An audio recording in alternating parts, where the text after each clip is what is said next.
Saudara-saudara yang dikasihi oleh Tuhan, kita telah memasuki minggu kedua bulan katekese liturgi.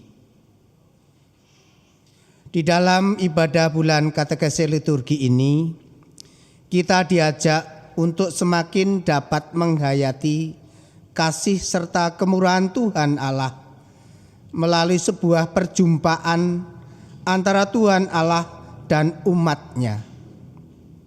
Oleh karena itu, mari bersama menyatukan hati, mengucap syukur kepada Tuhan, serta mengawali ibadah minggu ini dengan pujian, "Hei mari sembah."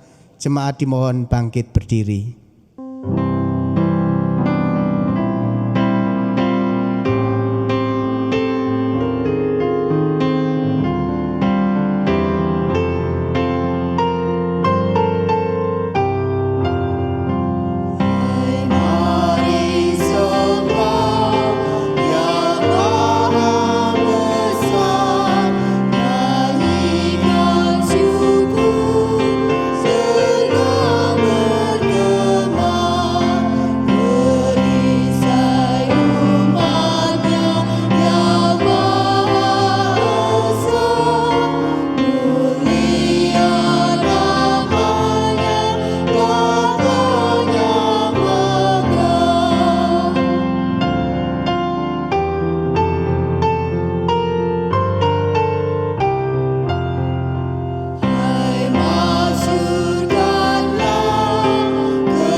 Ibadah kita berlangsung di dalam nama Tuhan yang menciptakan langit dan bumi, yang menjadi sumber pertolongan kita.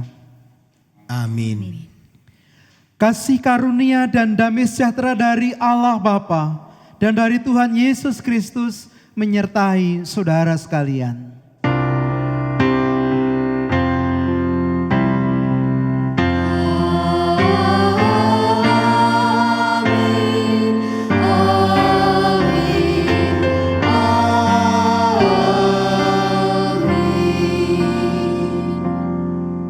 Jemaat disilakan duduk.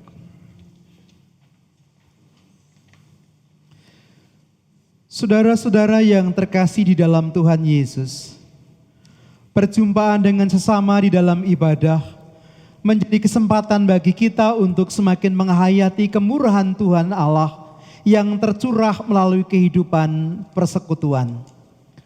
Adapun kasih serta kemurahan Tuhan ini sudah semestinya mendorong orang percaya bersedia mengasihi sesama dengan sukacita. Tema ibadah minggu ini menjadi komunitas yang mengampuni, mengingatkan kita pada salah satu panggilan serta konsekuensi sebagai orang yang telah menerima kemurahan Tuhan yang berkenan mengampuni dosa dan pelanggaran kita. Sekarang marilah kita memuji dan bersyukur kepada Tuhan yang telah mengasihi kita melalui nyanyian kita.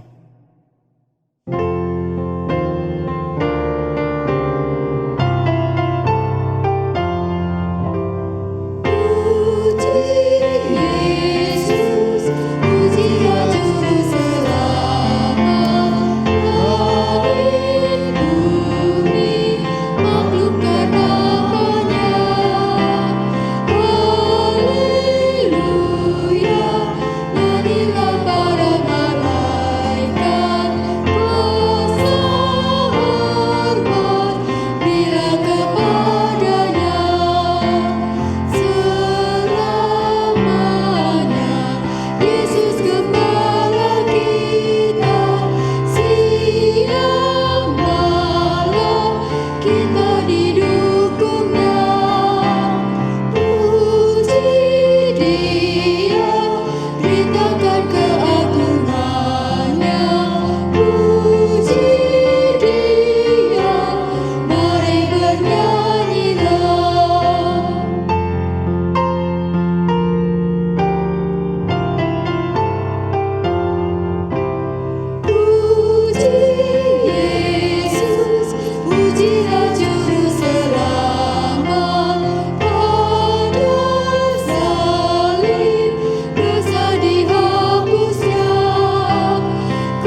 Bapak Ibu yang dikasihi oleh Tuhan, marilah kita mengaku dosa dan mohon pengampunan serta menyesal atas dosa-dosa kita.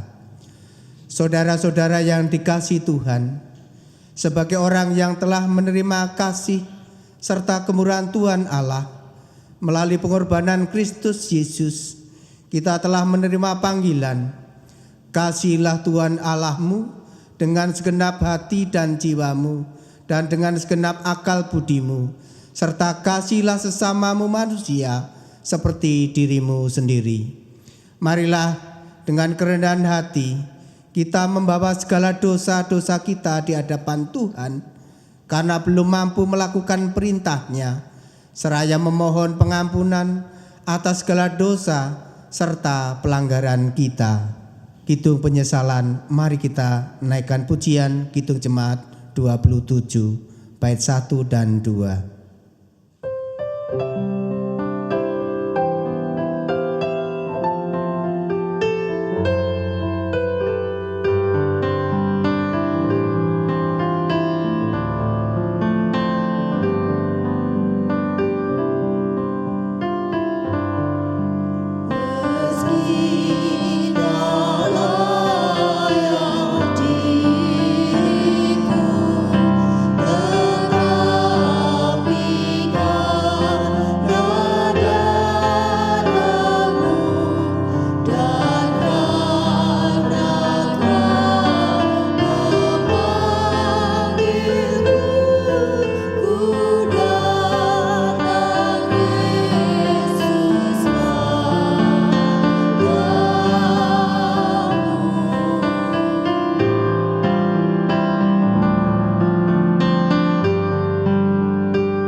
Saya undang jemaat untuk bangkit berdiri.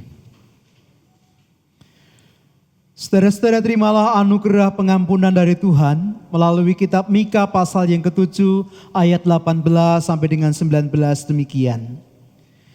Siapakah Allah seperti Engkau yang mengampuni dosa dan yang memaafkan pelanggaran dari sisa-sisa miliknya sendiri, yang tidak bertahan dalam murkanya untuk seterusnya, melainkan berkenan kepada kasih setia. Biarlah Ia kembali menyayangi kita, menghapuskan kesalahan-kesalahan kita, dan melemparkan segala dosa kita ke dalam tubir-tubir laut. Demikianlah berita anugerah dari Tuhan. Syukur kepadamu Tuhan, janji setiamu memelihara kehidupan kami. Mari kita tanggapi janji setia Tuhan dengan bernyanyi bersama-sama.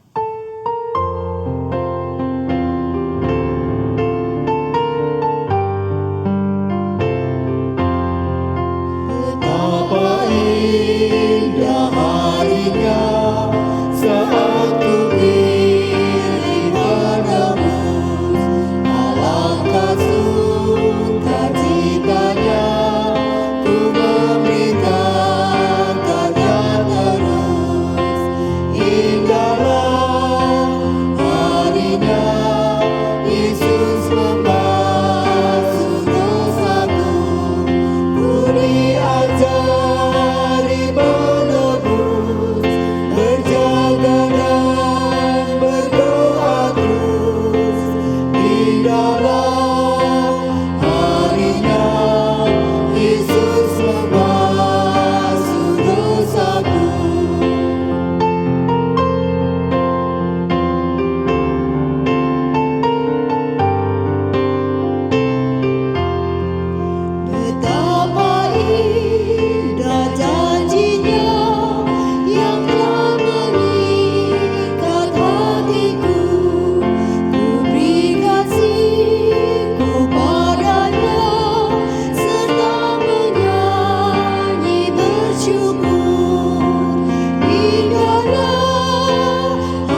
berdoa, disilakan duduk.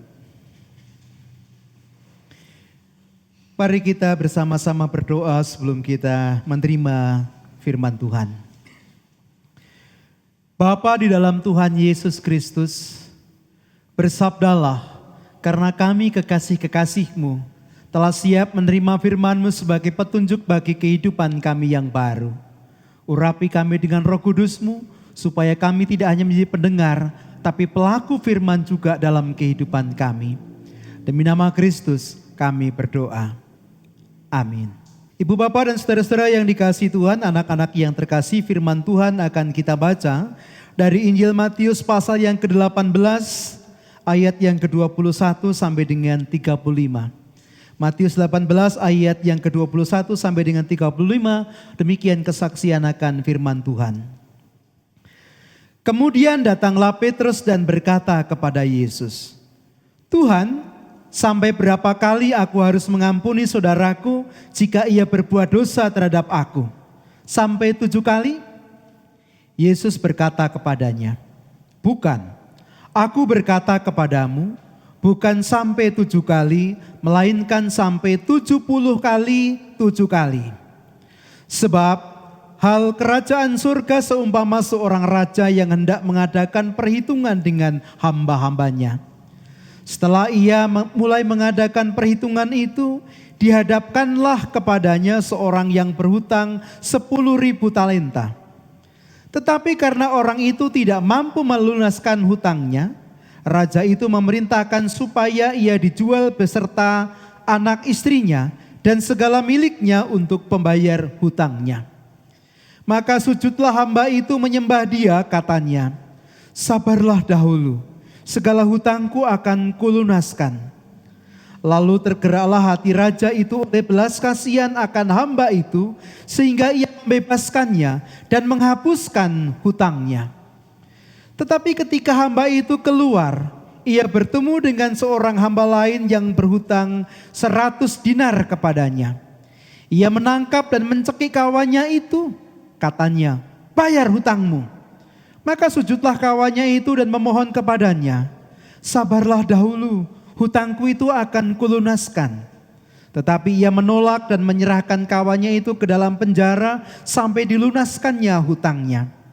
Melihat itu kawan-kawannya yang lain sangat sedih, lalu menyampaikan segala yang terjadi kepada tuan mereka.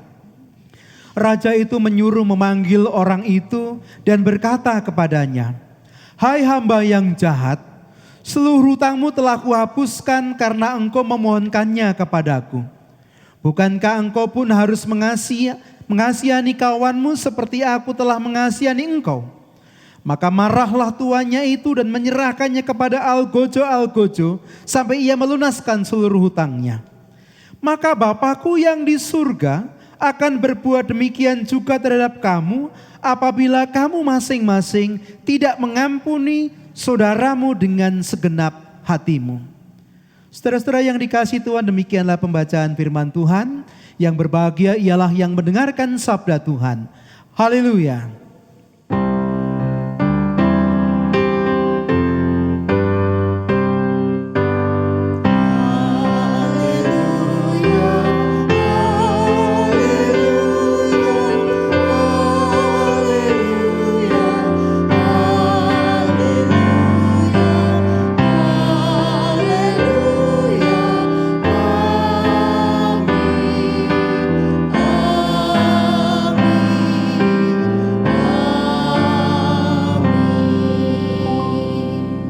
Bapak Ibu dan saudara-saudara yang dikasihi Tuhan, kalau Bapak Ibu dan saudara-saudara misalnya menjadi seorang majikan, punya banyak karyawan, lalu ada satu atau beberapa karyawan yang melakukan kesalahan, apa yang akan Bapak Ibu lakukan? Pasti karyawan itu akan dimaafkan, lalu karyawan itu akan dibina supaya ia menyadari kesalahannya, supaya tidak mengulangnya, supaya menjadi karyawan yang baik. Tapi dia sekali melakukan kesalahan dimaafkan, lalu yang kedua melakukan kesalahan lagi, dimaafkan, melakukan kesalahan lagi, dimaafkan, melakukan kesalahan lagi, begitu seterusnya. Kira-kira sampai berapa kali Bapak Ibu dan Saudara akan memaafkan dia? Sampai berapa kali akan mengampuni dia? Bapak Ibu yang dikasihi Tuhan, dalam ibadah yang lalu saya menyampaikan kalau orang Jawa mengatakan rembuk wiono telu, rembuk purwo, rembuk matio, rembuk wusono. Oleh karena itu orang juga mengatakan pengampunan itu ya cukup 3 kali. Di awal diampuni, di tengah diampuni, di akhir diampuni, sesudah itu selesai. Tapi apa seperti itu? Bukankah kita sebagai orang percaya harus menjadi orang yang pengampun? Tapi Bapak Ibu yang dikasihi Tuhan, kadang-kadang orang mengatakan begini, orang yang selalu mengampuni itu sering dipandang sebagai orang yang lemah. Orang yang tidak tegas. Dan kadang-kadang orang yang pengampun, yang selalu mengampuni itu dimanfaatkan oleh orang lain. Pandangan orang dunia seperti itu. Nah Bapak Ibu yang dikasihi Tuhan, kalau kita bersama-sama membaca kitab suci, berapa kali kita harus mengampuni? Pertanyaan itu ditanyakan oleh Petrus. Dan saya yakin Petrus menanyakannya dengan dalam bahasa Jawa geleleng begitu. Kenapa begitu? Ya seperti yang saya sampaikan di depan. Biasanya orang mengampuni itu cukup 3 kali. Tapi Petrus berapa kali harus mengampuni? Apakah 7 kali? Ketika mengatakan 7 kali itu barangkali dia mengatakan dengan bangga. Karena aku beda dengan yang lain. Karena aku 2 kali lipat dengan yang lain. Tetapi jawaban Tuhan Yesus bukan 7 kali. Tapi 70 kali 7 kali. Artinya pengampunan itu tidak terbatas. Artinya pengampunan itu terus menerus dilakukan oleh orang percaya. Pertanyaannya tentu saja, mengapa pengampunan yang kita berikan pada orang lain itu tidak terbatas? Kalau kita perhatikan Bapak Ibu yang dikasihi Tuhan, bacaan kita pada ayat yang ke-23 diawali dengan kata, sebab hal kerajaan surga itu seumpama. Ketika Tuhan Yesus mengatakan bahwa pengampunan itu tidak terbatas 70 kali 7 kali, Tuhan Yesus tidak mengatakan bahwa ini adalah standar kerajaan surga. Standar dunia mungkin mengatakan, ukuran dunia mungkin mengatakan cukup 3 kali, 7 kali sudah hebat. Tetapi standar kerajaan surga bukan itu. Standar kerajaan surga adalah pengampunan itu tanpa batas. Sederhana saja kalau begitu pertanyaannya, saya, Bapak Ibu dan Saudara, anak-anak semuanya warga kerajaan surga atau warga kerajaan dunia? Kalau warga kerajaan dunia ya ampuni 3 kali saja atau 7 kali saja. Tapi kalau warga kerajaan surga, Allah mengendaki kita mengampuni tanpa batas. Itu yang pertama. Yang kedua, Bapak Ibu dan Saudara yang dikasihi Tuhan, melalui perumpamaan yang diberikan oleh Tuhan Yesus, kepada kita ditunjukkan bahwa sebenarnya manusia itu punya dosa yang sangat besar. Dalam perumpamaan dikatakan ada orang yang berhutang 10.000 talenta. Flavius Josephus, seorang sejarawan Yahudi, mengatakan bahwa 1 talenta itu nilainya 10.000 dinar. Jadi kalau dia berhutang 10.000 talenta artinya dia berhutang 100 juta dinar.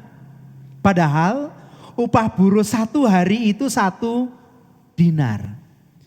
Jadi kalau kita buruh, kita punya hutang sebanyak itu, lalu seluruh gaji kita pakai untuk mencicil supaya lunas, hutang itu akan lunas setelah 100 juta hari. Apa yang mau dikatakan? Yang mau dikatakan bahwa sebenarnya orang itu memang tidak punya kemampuan untuk melunasi hutangnya. Yang tidak dikatakan bahwa kita itu dosanya begitu besar sehingga kita tidak mungkin bisa melunasi hutang dosa itu. Kita tidak punya kekuatan untuk lepas dari hukuman dosa itu. Tetapi ketika memohon kepada Tuhan, raja itu tergerak oleh belas kasihan sehingga ia membebaskan orang itu dari hutangnya. Orang itu dilunaskan hutangnya oleh raja itu. Ada kasih kemurahan yang besar yang diberikan oleh raja itu. Ada kasih dan kemurahan yang besar yang diberikan Allah kepada kita. Sehingga kita yang punya dosa yang begitu besar, yang tidak terhitung banyaknya itu, kita diampuni dan kita dilunaskan sehingga kita dibebaskan dari hukuman dosa.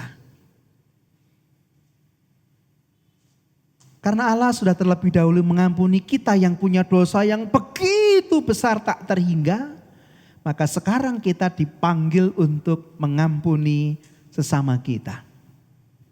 Itu alasan yang kedua. Alasan yang ketiga, Bapak Ibu dan Saudara yang dikasihi Tuhan, kalau kita memperhatikan bacaan kita, ketika orang yang telah dibebaskan dari hutangnya yang sangat besar itu keluar, dia ketemu dengan saudaranya, dengan kawannya yang berhutang kepadanya dalam jumlah hanya 100 dinar. 1/1 juta dari hutang yang sudah dilunaskan oleh raja itu. Orang itu tidak mau mengampuni sesamanya. Dia mencekik sesamanya, mencekik kawannya itu dan menyerahkannya kepada penjara sampai ia melunaskan hutangnya. Dan ketika raja itu kemudian mengetahui perilaku orang itu, raja itu menjadi marah. Raja itu menjadi marah kemudian menyerahkan orang itu kepada algojo dan menghukum orang itu sampai ia melunaskan hutangnya. Pada ayat yang ke-35 dikatakan, maka Bapakku yang di surga akan berbuat demikian juga terhadap kamu apabila kamu masing-masing tidak mengampuni saudaramu dengan segenap hatimu. Allah di surga akan melakukan hal yang sama kalau kita yang menjadi warga kerajaan surga, yang punya hutang yang banyak tapi dilunaskan, diampuni oleh Tuhan, tidak mengampuni saudara kita seperti Allah telah mengampuni kita. Bapak Ibu dan saudara-saudara yang dikasihi Tuhan, biasanya orang mengajarkan orang itu masuk neraka kalau dia berdosa. Saya ulangi, orang itu masuk neraka kalau dia berdosa. Tapi hari ini kita menerima pengajaran, orang bisa masuk neraka kalau dia tidak mengampuni. Kalau dia mengampuni artinya dia yang benar sebenarnya. Tetapi ketika dia tidak mau mengampuni, tidak mau menerima orang lain, Allah katakan kepada kita, Allah akan menghukum dia. Oleh karena itu pengampunan itu sebuah keharusan. Pengampunan itu sebuah kemestian. Pengampunan sebuah kewajiban yang harus kita kerjakan bersama-sama sebagai warga kerajaan surga. Pengampunan itu yang harus kita lakukan di dalam kehidupan kita. Persekutuan kita, gereja kita, tanpa pengampunan tidak punya masa depan. Persekutuan kita, gereja kita tanpa pengampunan tidak akan punya kesatuan, tidak akan punya persekutuan yang indah satu dengan yang lain. Ibu bapak dan saudara-saudara yang dikasihi Tuhan, contoh kecil sederhana. Persekutuan kita malam ini untuk melayani Tuhan dalam ibadah. Apakah semuanya sempurna? Apakah semuanya perfect tanpa kesalahan? Mungkin saya seharusnya tidak menyanyi karena suara saya banyak sumbangnya. Tapi saya tidak bisa menahan diri untuk tidak menyanyi. Saya menyanyi. Mungkin teman-teman singer jadi jengkel dengan saya. Apakah saya bisa mendengarkan semuanya dengan baik? Apakah saya mengikuti setiap saran dengan baik? Belum tentu. Apakah saya sempurna melakukan semua tugas saya? Pasti tidak. Nah, kalau kita tidak puas dengan orang lain atau kita tidak puas dengan diri kita sendiri, tetapi kita tidak sanggup untuk mengampuni, Bapak Ibu dan saudara-saudara yang dikasihi Tuhan, kita tidak akan bisa hidup dengan sejahtera. Karena menyimpan kesalahan orang lain, itu seperti menyimpan buah tomat di saku kita. Dan semakin lama kita simpan, maka buah tomat itu akan menjadi busuk, akan berbau, dan itu akan mengganggu kehidupan kita. Oleh karena itu, kita diundang, kita diajak untuk membangun komunitas yang mengampuni. Sebagaimana Allah telah terlebih dahulu mengampuni kita. Diundang untuk menjadi komunitas yang mengampuni karena kita adalah warga kerajaan Allah. Diundang menjadi komunitas yang mengampuni karena Allah marah, Allah tidak berkenan kepada orang yang tidak bersedia mengampuni sekalipun mungkin ia benar. Mari kita membangun komunitas yang saling mengampuni. Amin. Kita mengambil saat hening merenungkan firman Tuhan ini.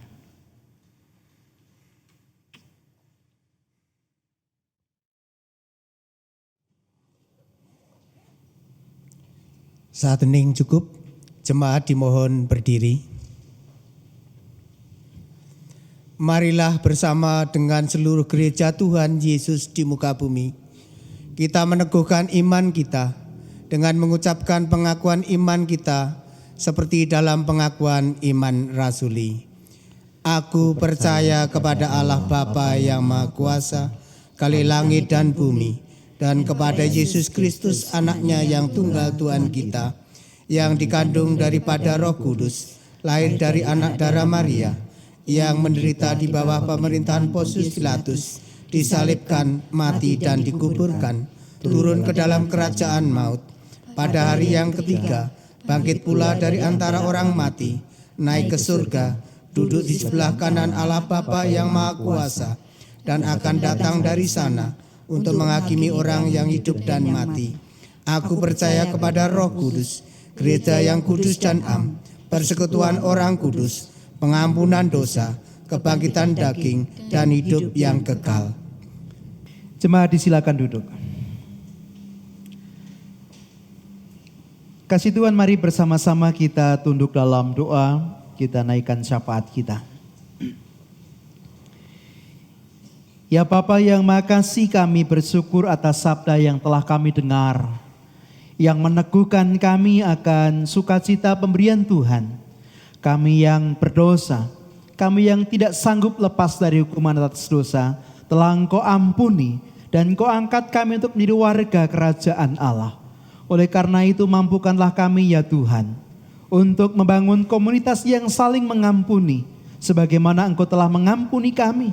Dan kami selalu diingatkan bahwa Engkau tidak berkenan kepada orang yang tidak bersedia mengampuni saudaranya dengan ketulusan. Allah yang penuh kasih, kami serahkan kehidupan kami sepenuhnya dalam tangan pengasihan-Mu. Pakailah kami sebagai alat-Mu untuk membawa damai sejahtera dimanapun kami berada. Dan biarlah kami dimampukan untuk senantiasa memuliakan Tuhan melalui pikiran, tutur kata, dan perbuatan kami. Kami berdoa untuk setiap keluarga Kristen dengan segala pergumulannya. Kiranya Engkau yang senantiasa melihat, Engkau yang senantiasa menuntun dan menopang setiap keluarga Kristen, sehingga kebahagiaan, sukacita, dan damai sejahtera pemberian Tuhan sempurna dalam kehidupannya. Gereja Tuhan dimanapun mereka berada, Tuhan berkati, supaya dimampukan untuk melayani Tuhan dengan sungguh-sungguh, agar nama Tuhan dimuliakan, Injil Tuhan diwartakan, dan jemaat dibangun di dalam iman. Biarlah kami dimampukan untuk membangun komunitas yang saling mengampuni satu dengan yang lain. Karena sesungguhnya dengan saling mengampunilah kami dapat bertumbuh seturut dengan firman Tuhan. Para pemimpin kami, Bapak Presiden, para menteri, para pejabat, semuanya kami serahkan dalam tangan pengasihan-Mu. Supaya dengan hikmat pemberian Tuhan boleh membawa kami sekalian dalam kehidupan yang damai, yang sejahtera, yang takut akan Engkau. Jika bangsa kami bersama dengan bangsa-bangsa yang lain saat di tengah menghadapi pandemi, kami mohon pertolongan Tuhan supaya kami bisa lepas daripadanya. Bahkan juga Tuhan, pandemi ini telah membuat kami berada di ambang resesi. Tolonglah kami, pulihkanlah kami, kuatkanlah kami. Karya-Mu nyata dalam kehidupan kami sehingga sekali lagi bangsa kami dipulihkan. Terima kasih Bapa, inilah syukur dan permohonan kami yang kami naikkan di dalam Tuhan kami Yesus Kristus. Amin. Jemaat yang dikasihi Tuhan Yesus Kristus, dalam kebaktian ini akan dilayankan sakramen baptis sebagaimana telah diberitakan dalam warta gereja. Pelayanan sakramen baptis ini didasarkan atas perintah Tuhan Yesus Kristus. Karena itu pergilah, jadikanlah semua bangsa muridku, dan baptiskanlah mereka dalam nama Bapa dan Anak dan Roh Kudus. Dan ajarlah mereka melakukan segala sesuatu yang telah kuperintahkan kepadamu. Sakramen baptis merupakan tanda penyelamatan Allah dan sarana pemeliharaan iman. Sebagai sarana pemeliharaan iman, sakramen baptis menggunakan air sebagai unsur dasar yaknya. Sakramen baptis menunjukkan pembasuhan, pengampunan dan pembenaran oleh darah Kristus. Dengan demikian, sakramen baptis menunjukkan kelahiran baru di bawah kuasa Roh Kudus. Anak-anak orang Kristen wajib dibaptis sebab mereka juga mempunyai tempat di dalam perjanjian keselamatan bersama-sama dengan orang tua mereka. Oleh karena itu, orang tua wajib membaptiskan anak-anaknya. Orang tua yang membaptiskan anak wajib mendidiknya agar sesudah dewasa anak itu menyatakan pengakuan percayanya. Mari berdoa. Bapa yang Maha Kasih, kami mengucap syukur jika di waktu ini ada saudara kami yang menyerahkan anaknya untuk menerima sakramen baptis. Kuduskanlah ia dan biarlah ia menjadi bagian dari tubuh Kristus, jemaat Tuhan, warga kerajaan surga. Mampukan orang tuanya untuk mendidiknya dengan baik seturut dengan firman Tuhan, sehingga ketika anak ini besar, anak ini boleh menyatakan pengakuan percayanya. Demi nama Kristus kami berdoa. Amin. Saudara yang memohon agar anaknya dibaptis dipersilahkan berdiri, yaitu Bapak Ibu Pambajeng Kosandianto Putro.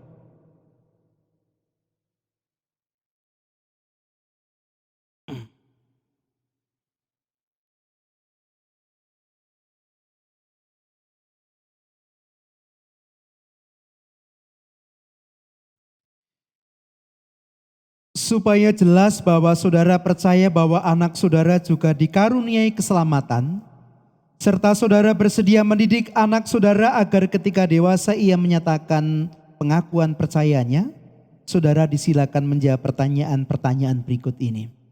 Yang pertama, apakah saudara meyakini anugerah keselamatan Allah di dalam Tuhan Yesus Kristus juga diberikan kepada anak saudara? Yang kedua, apakah saudara bersedia mendidik anak yang dimohonkan baptis agar imannya bertumbuh sehingga ketika dewasa ia menyatakan pengakuan percayanya? Dan yang ketiga, apakah saudara bersedia menerima penggembalaan berdasarkan Alkitab jika saudara melalaikan tugas mendidik anak yang saudara mohonkan baptis ini?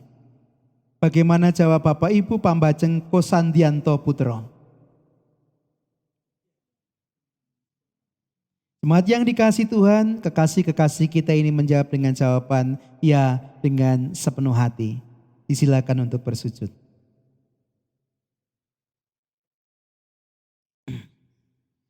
Gabriel Krishna Ardianto Putro, engkau aku baptis dalam nama Allah Bapa, Putra dan Roh Kudus. Terimalah berkatnya. Allah Bapa, Putra dan Roh Kudus yang telah memanggil saudara dan anak saudara dalam keselamatan, akan memampukan saudara dan anak saudara untuk mencapai kesempurnaan keselamatan. Amin. Disilakan bangkit berdiri. Disilakan menghadap ke arah jemaat. Bapak Ibu dan saudara yang dikasihi Tuhan, anak ini adalah anak perjanjian. Bukan lagi sekedar anak kekasih kita Bapak Ibu Pambajeng Kosandianto Putro, tapi anak kita semua, anak jemaat. Terimalah mereka, terimalah anak ini, doakan terus supaya ia bisa bertumbuh dalam iman, menjadi pribadi dewasa yang berkenan bagi Tuhan. Sapalah mereka, nasihatilah mereka, agar kehidupan mereka menjadi kemuliaan bagi Tuhan. Amin. Disilakan untuk kembali ke tempat duduk.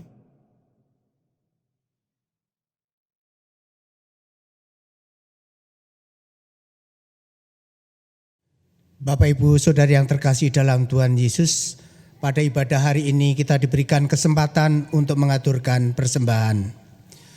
Saudara-saudara yang dikasihi Tuhan, marilah kita ungkapkan syukur kita dengan mengaturkan persembahan yang kita dasari dengan firman Tuhan dari 1 Tawarik 29 ayat 14 yang demikian. Sebab siapakah aku ini dan siapakah bangsaku, sehingga kami mampu memberikan persembahan sukarela seperti ini. Sebab daripadamulah segala-galanya, dan dari tanganmu sendirilah persembahan yang kami berikan.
Jemaat kita mohon bangkit berdiri. Marilah kita mengaturkan persembahan di dalam doa kami hantarkan. Ya Bapa, sudah selayaknya dan sepantasnya kami mengucap syukur kepadamu karena berkat-Mu yang melimpah kepada kami semuanya. Terima kasih ya Bapa. Setiap hari Engkau menyertai kami, memberikan rezeki yang secukupnya, serta memelihara kehidupan kami dimanapun kami berada. Bapa di surga, pada hari ini kami diberikan kesempatan untuk mengaturkan persembahan. Kira Tuhan berkati, kira Tuhan sucikan, sehingga persembahan ini bisa berguna untuk keselamatan jiwa-jiwa di muka bumi ini. Bapa di surga, banyak kesalahan dan dosa dalam kami mengaturkan persembahan, kiranya Tuhan ampuni. Demikian juga ya Bapa, berikan roh kebijaksanaan kepada setiap orang yang mengelola persembahan ini, kiranya bisa mengelola dengan penuh sukacita. Doa yang kurang sempurna ya Tuhan, kami aturkan dengan perantaraan Putra-Mu terkasih, Tuhan kami Yesus Kristus. Terima kasih Tuhan. Amin.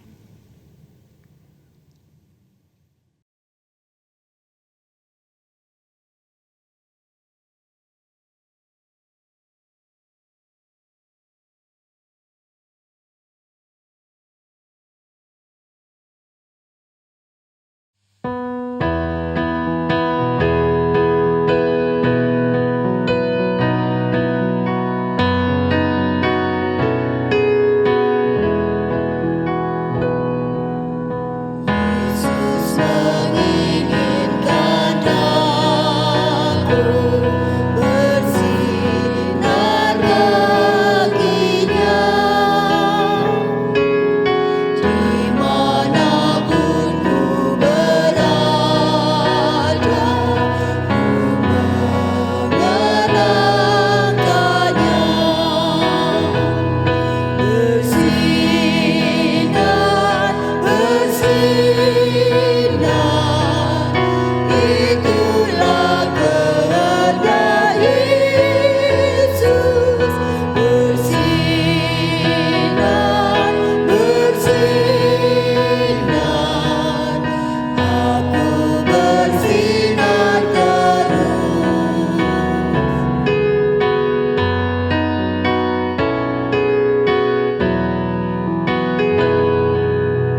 Yesus menginginkan aku menolong orang lain. Manis dan sopan selalu ketika ku bermain. Bersinar, bersinar, itulah kehendak Yesus. Bersinar, bersinar, aku bersinar terus. Jemaat, arahkanlah hatimu kepada Tuhan. Kami mengarahkan hati kami kepada Tuhan. Marilah pulang dan menjalankan pertusan kita untuk menjadi saksi Kristus di tengah kehidupan ini. Kami setia menjadi saksi-Mu Tuhan. Marilah kita rayakan ibadah kita di tengah kehidupan ini. Kami hendak merayakan ibadah kami di tengah kehidupan kami. Terimalah berkat Tuhan. Kasih karunia Tuhan Yesus Kristus dan kasih Allah dan persekutuan Roh Kudus menyertai saudara sekalian. Amin.